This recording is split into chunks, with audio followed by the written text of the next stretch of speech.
politik. Seringkali partai tidak berdaya untuk berhadapan dengan pilihan. Kalau harus memenangkan pemilu maka harus dengan caleg yang memiliki power, gitu ya. Power itu bisa uang, bisa pengaruh. Sehingga banyak kepala desa, mantan kepala desa yang menjadi caleg. Ya, tadinya dia nggak aktif di partai,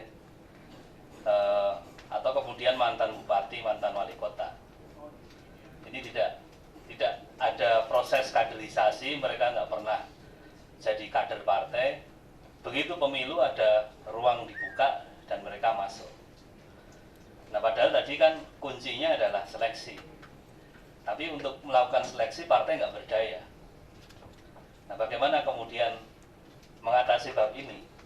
Karena kalau ini tidak diatasi, saya kira tetap kemudian yang berkembang adalah pragmatisme. Ini kan pemilu babnya adalah bab menang kalah, gitu ya. Yang penting bisa dapat suara yang besar, gitu kan, kalau berpikir pemilu. Kemudian yang kedua, saya kira ini untuk semuanya ya. Bagaimana skenario di dalam undang-undang untuk membuat aturan yang adil dalam konteks persaingan ya antar caleg. Sementara caleg ini resourcesnya berbeda. Nah, ada caleg yang mungkin di partai tertentu yang dia punya resources besar, bahkan kemudian ketua partainya punya media massa, gitu ya. Sementara ada partai-partai yang memang mengandalkan gerilya dari rumah ke rumah, gitu ya. Nah, ini bagaimana kemudian undang-undang ini bisa mengatur persaingan yang adil bagi semua peserta, bagi caleg tadi. Begitu, terima kasih. Tadi Bapak menyampaikan bahwa undang-undang yang sekarang sedang digodok yang menggabungkan 3 regulasi terdahulu adalah dalam rangka tujuan mengokohkan Pak demokrasi di Indonesia. Tadi disampaikan bahwa lembaga politik yang saat ini ada belum mampu menampung seluruh tuntutan dari masyarakat, sehingga masih ada parlemen jalanan, apalagi sekarang yang sedang rame-ramenya. Nah, apa yang akan dilakukan dalam regulasi yang sedang disusun ini adalah untuk tadi Pak, mengokohkan yang kemudian masyarakat juga punya saluran ketika mereka ada masalah. Salah satu tadi Pak Hanta sampaikan bahwa ketika pemilu pilpres saja kita lihat bahwa sudah jelas partai-partai mana saja mendukung A dan mendukung B, tapi begitu menang yang ini semua ikut, sehingga masyarakat di sini ketika ada hal-hal yang bertentangan dengan kebijakan pemerintah pusat merasa sedikit sekali sekarang yang untuk memperjuangkan, sehingga terpaksa mereka ke jalan. Nah, ini kita sangat berharap undang-undang ini adalah tadi mengokohkan demokrasi dalam hal mengatasi tadi. Terima kasih. Saya Dina dari fraksi Partai Golkar. Ini kami menanyakan karena dari tadi Mas Hanta sebut-sebut Partai Golkar terus, paling banyak ya. Dapat masukan banyak kami hari ini. Terima kasih Mas. Secara khusus kepada Pak Bahtiar sebagai perwakilan dari pemerintah, kami sekaligus ingin mempertanyakan ulang Pak, alasan kenapa pemerintah mengajukan terbuka terbatas, supaya mungkin lebih clear lagi untuk mendapat jawaban terbukanya di mana, terbatasnya di mana. Karena setahu kami PDIP sebagai partai pemerintah mengusulkan secara tegas, menyatakan setuju dengan tertutup. Artinya kenapa pemerintah tidak menyatakan tertutup saja, seperti juga bahasa kami misalnya.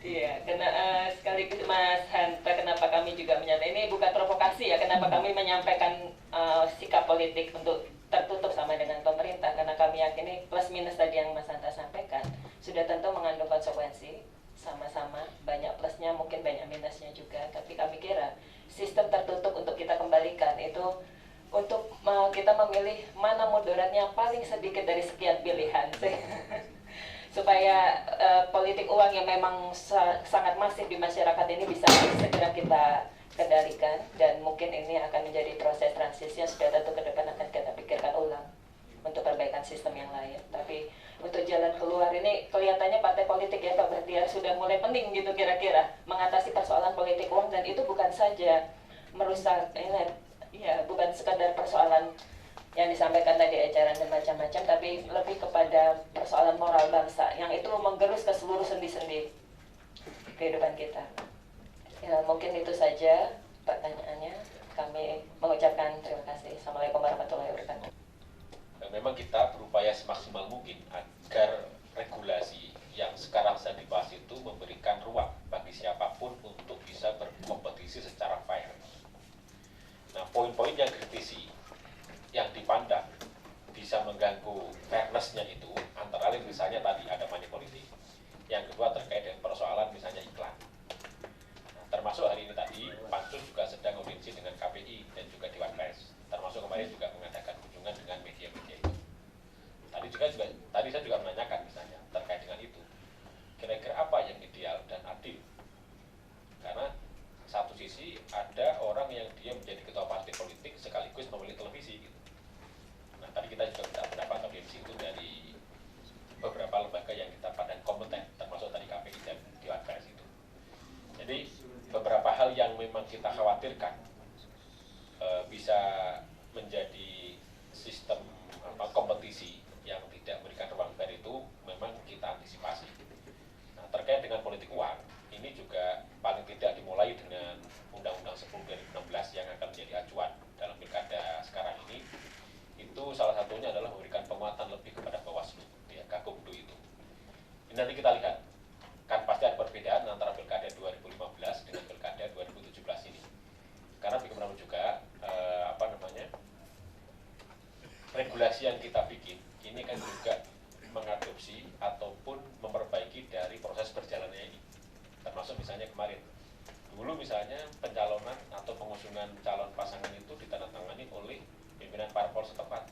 Ternyata ada konflik, daerah dengan pusat nggak nyambung gitu. Sehingga akhirnya ditarik ke pusat dan sebagainya. Jadi in prinsip, kalau memang ada hal-hal yang dipandang bisa mengganggu tingkat objektivitas dalam persaingan itu, ya mari itu kita jadikan bahan-bahan untuk penyempurnaan undang-undang. Persoalannya gimana caranya kita melihat apa yang kita pandang bahwa itu bisa mengganggu tingkat persaingan yang sehat tadi itu. Tapi paling tidak tadi saya contohkan ya, terkait dengan politik, yang kedua terkait dengan iklan. Karena kalau yang lain kita nggak bisa atur misalnya. Ya beda dong kalau dia tokoh sama tidak tokoh. Misalnya kan tokoh tidak tokoh ini beda nih, karena orang usianya juga berbeda gitu. Kalau misalnya, kalau dia ustadz, dia pasti lebih terkenal daripada umatnya gitu misalnya. Ya bisa jadi seperti itu, tapi kan nggak mungkin kita meregulasi itu gitu. Jadi regulasi apa yang dipandang memang itu juga logik dalam konteks membuat aturan dalam sistem pemilu yang kita bangun ini. Termasuk tadi, kalau sekarang ini kita sedang menyusun atau menggabungkan 3 undang-undang, memang harusnya banyak hal yang kita gabung, tapi kan bertahap. Untuk kepentingan jangka pendek tahun 2019, ya 3 itu yang kita pandang relevan. Tapi bahwa semestinya termasuk undang-undang partai politik, ya, termasuk bahkan juga undang-undang MD3, ini juga harusnya dibahas, termasuk undang-undang pilkada dan juga terkait tadi kementerian dan sebagainya itu. Tapi kan yang relevan untuk saat ini, ya kita sepakat 3 itulah yang kita pandang bisa kita bahas bersama-sama dan bisa kita laksanakan untuk tahun 2019 ini. Itu barangkali, yang lainnya saya persilakan kepada Pak Batil dan Pak Hantar. Terima kasih. Saya langsung saja, tapi sederhana pertanyaannya Mbak Dina, Mbak Dija, tapi cukup substantif ya. Apalagi Pak Hanta Yuda ini sudah memberi posisi. Tapi Pak Hanta Yuda kan awalnya kan ada 3 hal yang menjadi patok pikir kita. Bagaimana menyambungkan, mengkorelasikan, dan menghubungkan korelasi secara positif antara sistem pemilu, sistem partai, dan sistem pemerintah. Pertanyaan kritisnya adalah, apakah sistem terbuka, personal terbuka, berkorelasi positif terhadap penguatan sistem partai? Saya jawab tidak. Semula yang kita anggap obat di 2004 untuk membongkar oligarki partai, hari ini menjadi penyakit. Konstitusi kita menyatakan pemilu legislatif itu adalah kontestasi antar partai, bukan kontestasi orang dalam partai. Peserta pemilu partai politik, bukan orang. Itu kata undang-undang dasar kita. bukan undang-undang dasar yang menyatakan itu. Artinya pemaknanya memang yang berkontestasi adalah partai politik, bukan orang dalam partai. Yang terjadi dengan sistem terbuka, dengan suara terbanyak, yang berkompetisi adalah orang dalam satu partai. Selesai dulu perangnya dalam satu partai, perang juga yang lain. Jadi ke dalam harus perang, keluar harus perang, dan menghancurkan sendi-sendi kepartaian. Dan saya konsisten dengan RPJM nasional kita. Penyakit demokrasi kita yang belum sembuh sampai hari ini adalah lemahnya peran partai politik. Peran pers tadi yang kita anggap seperti di Amerika tahun 70-an, public opinion itu cenderung bisa dibentuk, yang dianggap benar dan tidak benar itu bisa disusun dengan serangkaian opini. Ada CSO, Civil Organization, yang under control, dan peran partai politik yang kuat. Sampai kapan kita biarkan negara ini konsolidasi demokrasinya, salah satu syaratnya adalah partai politik yang kuat, kita biarkan. Sudah 17 tahun kita. Saya mau izin Bang Hanta, kalau kita biarkan dengan sistem terbuka, ya nggak apa-apa, ini kan pilihan politik. Artinya kita membiarkan partai cukup diurus 3 orang saja. Cukup ketua sekretaris bendahara. Menjelang pemilu kita cari orang-orang baik di kampung itu untuk jadi caleg. Pintar-pintarnya aja kita cari caleg kan begitu. Nah, ilmu menyatakan bahwa partai politik adalah representasi ideologi warga negara. Maka orang tidak menjadi ideologis menjadi partai. Kalau orang tidak lagi menjadi ideologis berpartai, apa bedanya partai dengan ormas? Ormas saja sangat ideologis, Pak. Apalagi PUI-nya, Banu Hasan, iya kan? Ya kan, saya sama Banu Hasan dulu ikut pansus undang-undang ormas, disusun saya undang-undang 17 dulu. Ya. Ini penyakit demokrasi yang kita bicarakan, artinya kehendak kita mengkonsolidasikan demokrasi, tetapi cara kita mengkonsolidasikan kok tidak cenderung mengarah ke sana. Nah, lalu kalau kita pilih tertutup, kan persoalannya kemudian gelap gulita. Kan begitu. Masyarakat kan ditawarkan gelap gulita. Kan itu kritiknya dengan sistem tertutup. Karena hanya gambar ini gelap gulita. Nah, maka ini secara metodologi ilmu pengetahuan, maka kita membuat konsepsi baru, lalu kita sebut namanya terbuka terbatas. Terbuka terbatas ini memungkinkan aksesibilitas publik. Pendekatannya Bang Hanta ini kan sebenarnya adalah aksesibilitas publik. Bagaimana publik memiliki akses terhadap calon yang ditawarkan oleh partai. Maka kami memberikan ruang keterbukaan. Caleg-caleg itu dibuka. Itu dalam satu dapil ada surat suara, ada daftar nama-nama yang ditawarkan oleh partai politik di dapil itu. Maka partai akan bertarung, selain partainya, maka dia menawarkan, pilihlah partai saya, calon saya orang-orang baik loh, ini 3-12 atau 3-6 di dapil ini. Akses publik ada. Gitu. Akses publik ada terhadap orang-orang yang calonkan ini. Kalau hanya sekedar gambar, itulah kritik terhadap sistem tertutup murni, gelap gulita. Gitu dia. Nah, pendekatan Bang Hanta juga adalah soal seleksi. Dua-dua sistem menetapkan seleksi.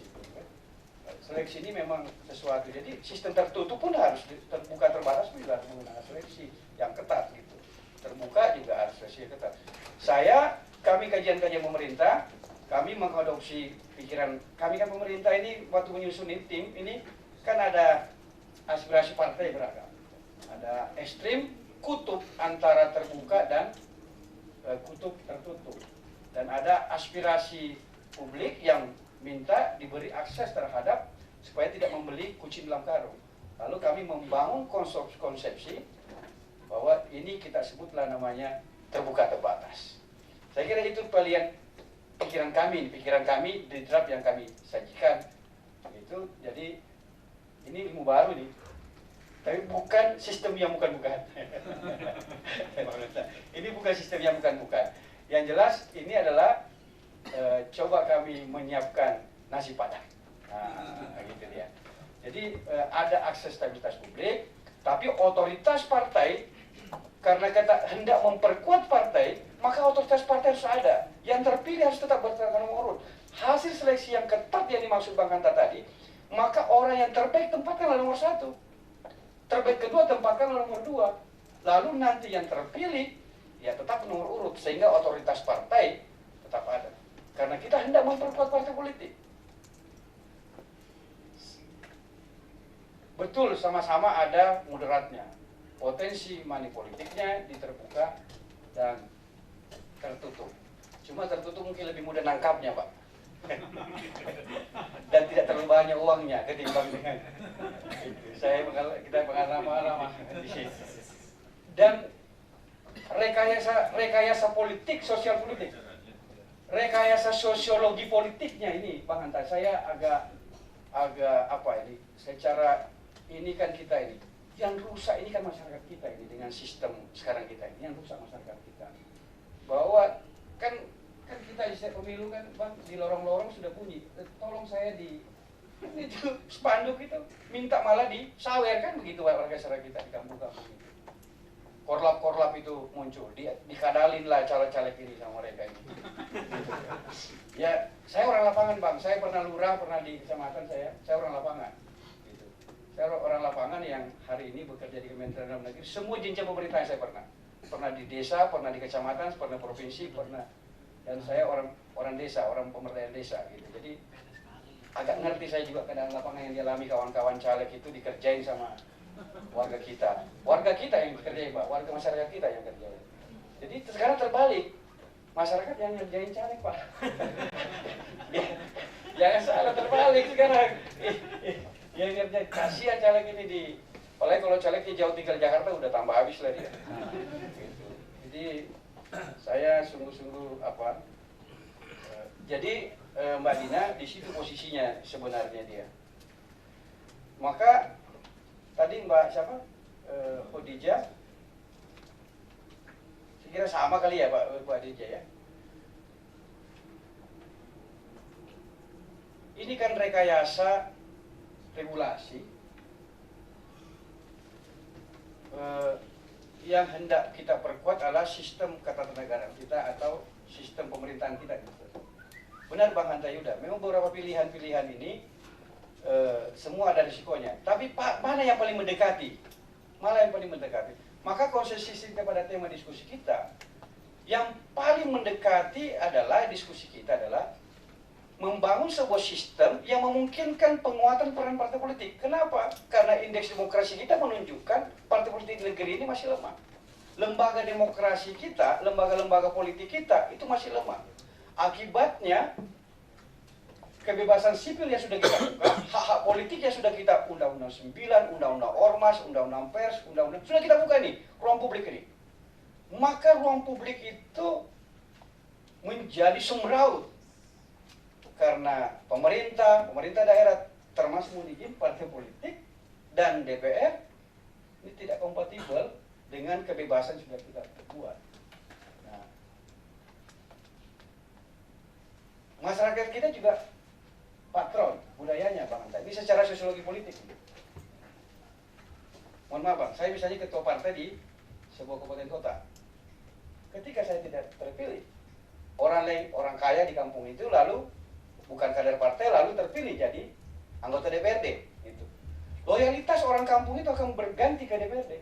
Kenapa? Orang kampung kita lebih hormat kepada orang yang bekerja di pemerintahan, yang apalagi sudah jadi anggota DPRD. Maka dengan mudahnya sang ketua DPC ini dikudeta Pak. Dengan mudahnya dikudeta. Perhatikan kudeta-kudeta ketua-ketua partai di daerah biasanya oleh eksekutif, ya kan, bupati, gitu, atau anggota-anggota DPRD yang bukan tadinya kader lalu dikudeta. Seberapa lama kita biarkan keadaan seperti ini? Saya harus jujur, saya pada posisi netral. Posisi netral originalitas kami berpikir bahwa kita hendak mengobati sistem demokrasi kita. Bang Hanta, sistem terbuka yang semula kita nyatakan obat di 2004, hari ini rupanya telah menjadi penyakit. Nah, maka konstruksi yang kita bangun, ya ini mungkin yang jalan terbaik adalah terbuka terbatas mungkin itu yang lebih pas. Yang sudah kita tawarkan untuk kita diskusikan. Saya kira demikian. Yang lain nanti kita diskusikan lagi, Pak. Assalamualaikum warahmatullahi wabarakatuh. Ya. Silakan, Pak Dharma. Terima kasih Pak Dr. Baktiar dan Pak Sutriyono tadi sudah menyampaikan. Jadi saya menekankan, ini kenapa saya tekankan, pasti soal sistem proporsional terbuka itu kan karena politik uang. Sama dengan ketika pilkada, soal mudarat ini, soal manfaedah dan mudarat politiknya. Kalau gitu, semuanya, logikanya saya sederhanakan ya, pemilihan kepala daerah, pemilihan yang juga presiden, itu harus dipilih oleh PR, lebih mudah, sederhana. Kalau saya minta baca ulang kan TOR yang diberikan kepada saya, cari sistem pemilu yang lebih memperkuat kedaulatan rakyat gitu. Kita kan berdemokrasi. Nah, kalau faedah mudaratnya sampai di situ, maka seluruh pemimpin itu cukup dipilih dengan cara yang saya katakan tadi. Harus lebih komprehensif. Bupatinya, gubernurnya, presiden sekalipun cukup dipilih oleh MPR. Sudah benar tuh beberapa partai yang kemarin itu rame-rame. Tapi kan poinnya tidak sekedar begitu maksud saya. Jangan-jangan saya agak berbeda, meskipun banyak juga bersama dengan Pak Dr. Baktiar tadi. Persoalan politik uang itu bukan persoalan terbuka dan tertutupnya. Problemnya bukan di situ. Jangan problemnya adalah penegakan hukum pemilu. Kalau penegakan hukum pemilu tidak dilaksanakan, mau terbuka, mau tertutup, terbuka terbatas, tertutup terbatas, tetap terjadi, saya yakin, betul. Tetapi dua-dua sistem itu, kalau saya katakan begini, dari segi misalnya strategi politik, ada konglomerat hitam bermasalah. Dia lebih mudah terpilih menjadi kepala daerah, menjadi anggota DPR RI dengan sistem terbuka atau tertutup, saya tanya teman-teman semua. Dengan cara tertutup, saya yakin sekali. Jadi ada dia terkaya lah di daerahnya, ketika ikut pilkada dia kalah. Tapi ketika pada saat itu ada pergantian ya, gubernur ke wakil gubernur ya, dia bisa dengan mudahnya. Dengan mudah. Jadi mengontrol politik uang itu memang kesannya memang publik ya. Salahnya publik memang masalahnya ini. Partai nggak bermasalah. Kemudian publik ini yang nunggu. Tetapi bagi dia lebih mudah membelanjakannya itu, membeli 20 orang, 40 orang, 50 orang itu. Sehingga politik kita semakin oligarkis. Tanpa itu pun sebenarnya partai sudah oligarki sebenarnya. Nah, yang seperti inilah yang menurut saya harus diantisipasi. Jangan-jangan saya setuju dengan Pak Baktiar, Pak Sutriyono juga. Obat, problemnya adalah problem yang berbeda. Sehingga saya ingin menjawab termasuk tadi Mbak Dina ya, kemarin mungkin hadir juga di Golkar. Yang harus kita pikirkan adalah bagaimana membuat sistem kita ini tadi kompatibel dengan sistem pemerintahan dan sistem kepartaian, tetapi juga bagaimana sistem ini juga memberikan ruang-ruang partisipasi publik yang juga kuat. Kalau dibilang partai kita lemah, menurut saya secara struktur sistem politik ketenagaan kita, sistem politik ya, partai itu ada institusi yang paling kuat di Republik Indonesia ini. Tidak ada jabatan politik yang bisa di luar partai politik. Mau jadi presiden Republik Indonesia harus mengikuti mekanisme partai politik. Ingin menjadi bupati, gubernur, meskipun ada sistem independen, kerap kalah, harus lewat partai politik. Buat regulasi di DPR harus orang partai politik, karena eksekutif dan legislatifnya orang partai politik. Pemilihan ketua pimpinan Bawaslu, MK dan semuanya itu harus lewat partai politik, melalui mekanisme politik antara DPR dan pemerintah. Semuanya partai politik. Nah, kalau ditambah tertutup, tambah sempurna, akan diputuskan oleh partai politik dan rakyat menjadi penonton.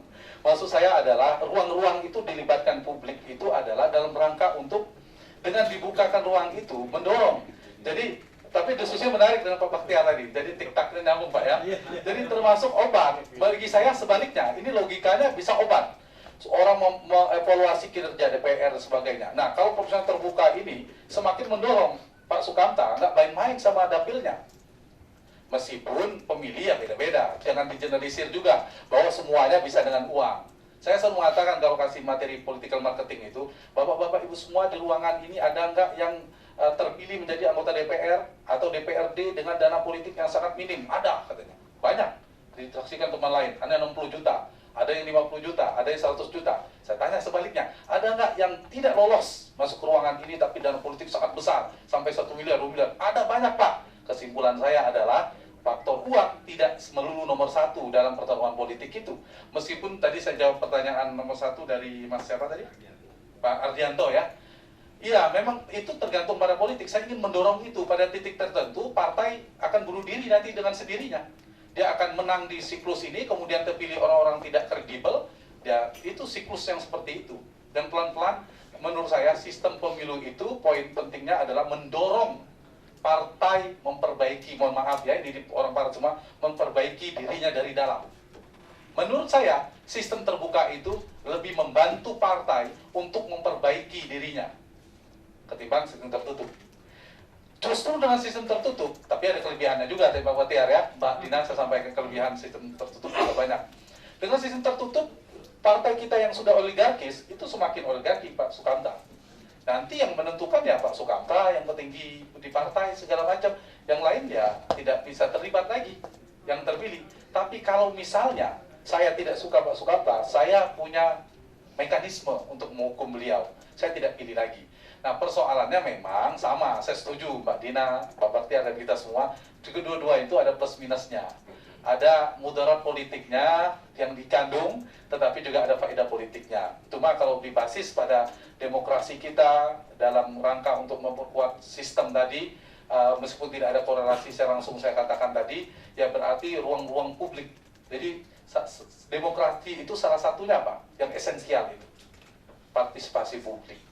Dan itu yang semakin kecil ruangnya ketika dengan tertutup. Karena kalau bicara demokrasi, partisipasi publik itu semakin tinggi, semakin baik. Jadi derajat partisipasinya juga harus diperhatikan selain dari derajat representasi tadi.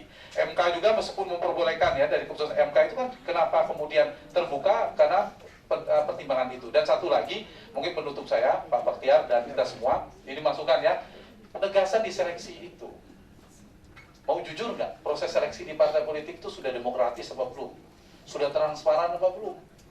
Sudah betul-betul yang kita bilang capable, yang sudah katanya mengikuti tes segala macam pembobotan? Jangan-jangan tidak. Nah, kalau saya sebagai tanda petik pemilik modal ingin mempengaruhi kepentingan politik dengan cara tertutup lebih mudah. Karena tersentralisasi pusat-pusat kekuasaannya. Nah, kalau jadi terdistribusi dengan sistem terbuka tadi, ya itu akan memberi ruang yang partisipasi publik yang lebih besar menurut saya. Dan akhirnya ini tergantung ya konsensus, lagi-lagi ini kan soal argumen. Pak Baktiar menyampaikan argumen plus minus, saya menyampaikan argumen, tapi bukan salah benar. Sekali lagi ini bukan salah benar. Keduanya punya kelebihan, punya kekurangan, dan tergantung konsensus di DPR, di 10 fraksi itu dengan di pemerintah. Kalau saya hanya ini Pak, meskipun terbuka nggak punya pengaruhnya juga sikap saya itu kan, hanya muazin, tinggal orang mau sholat atau tidak kan, kira-kira gitu. Nah, cuma petanya, nah saya geser penutupnya itu di peta politik. Kalau dilihat yang berani secara terbuka, terbuka mengatakan akan pro pada tertutup. Saya cek juga sikap Pak Sekjen Golkar, nah ini ada tim ahlinya. Kemudian PDIP, dua partai itu yang paling relatif tegas, tertutup. Dan meskipun Golkar sangat hati-hati melihat, biasalah Golkar biasa pintar kan melihat cuaca politik. Ya itu kepiawaian harus diapresiasi. Mungkin masukan dari Mbak Dina juga ke fraksi. Jadi ini tergantung pada dinamika bagaimana nanti voting. Kalau votingnya terbuka ya sikap partai itu akan terlihat nantinya. Ya mudah-mudahan nanti ujungnya yang negatif-negatif tadi dari Pak Baktiar, saya kita semua politik uang bisa dikurangi, tapi jangan hanya terjebak bahwa persoalan politik uang soal terbuka tertutup. Ada persoalan lebih mendasar. Yang persoalan lain-lainnya itu harus diantisipasi secara komprehensif menurut saya. Saya pikir itu tambahannya. Terima kasih. Assalamualaikum warahmatullahi wabarakatuh. Klik like, share, dan jangan lupa subscribe.